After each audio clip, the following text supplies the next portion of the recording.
جس ملک میں ناانصافی ہو، جس ملک میں ظلم، جور اور جبر روا رکھا جاتا ہو، وہ ملک کبھی بھی آگے نہیں بڑھ سکتا. وہاں کبھی بھی سکون اور کبھی بھی طمانینت نہیں آ سکتی. وہ ملک کبھی بھی اپنے پاؤں پہ کھڑا نہیں ہو سکتا جہاں انصاف کا دورہ نہ ہو. آج کل کہا جاتا ہے سستا انصاف.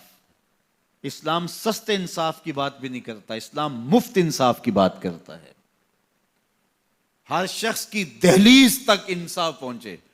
اور اسلام نے انصاف کے تقاضوں کو اس انداز سے پورا کیا کہ میرے اور آپ کے آقا و مولا کے دور ہمایوں میں بنو اسود کی ایک خاتون چوری کر لیتی ہے اور اس کے ہاتھ کٹنے کا حکم ہوتا ہے، تو حضرت اسامہ بن زید رضی اللہ تعالی عنہ کے ذریعے سے حضور سے سفارش کی جاتی ہے کہ یہ قبیلہ نیا نیا اسلام لایا ہے، ان کی خاتون کا ہاتھ کٹ گیا تو کہیں یہ اسلام سے ہٹ نہ جائیں، تو کوئی نرمی برت لی جائے. تو حضور بلال حبشی کو ممبر بچھانے کا کہتے ہیں. لوگ جمع ہو جاتے ہیں تو آقا کریم ممبر پہ جلوہ افراز ہوتے ہیں اور فرماتے ہیں تم سے پچھلی امتیں اس لیے ہلاک ہوئیں کہ امیر اور غریب کے لیے الگ الگ انصاف کے تقاضے تھے ان کے ہاں. فرمایا میری شریعت میں ایسا نہیں ہوگا. اور پھر ایک تاریخی جملہ میرے حضور نے ارشاد فرمایا کہ اگر میری بیٹی بھی چوری کرتی میں محمد اس کا بھی ہاتھ کاٹتا.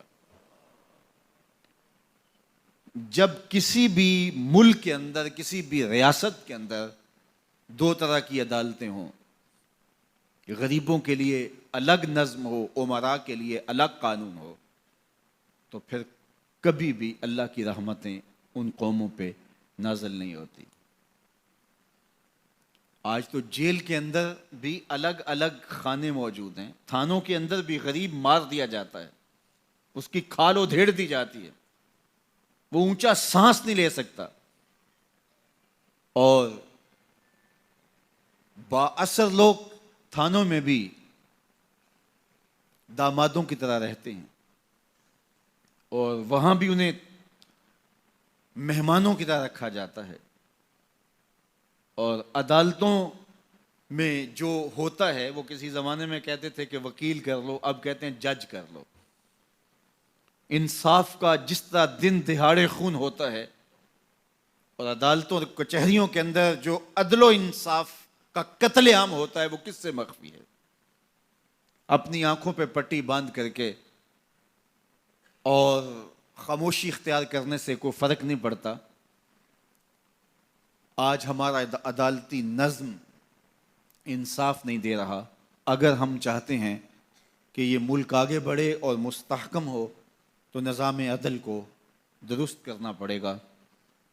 عدالت کے اندر خلیفہ وقت بھی کھڑا ہوتا تھا اور ایک ذمی بھی کھڑا ہوتا تھا، اور اس ذمی کو پتہ ہوتا تھا کہ میرے ساتھ ناانصافی نہیں ہوگی، تو معاشرہ پرسکون ہوتا تھا.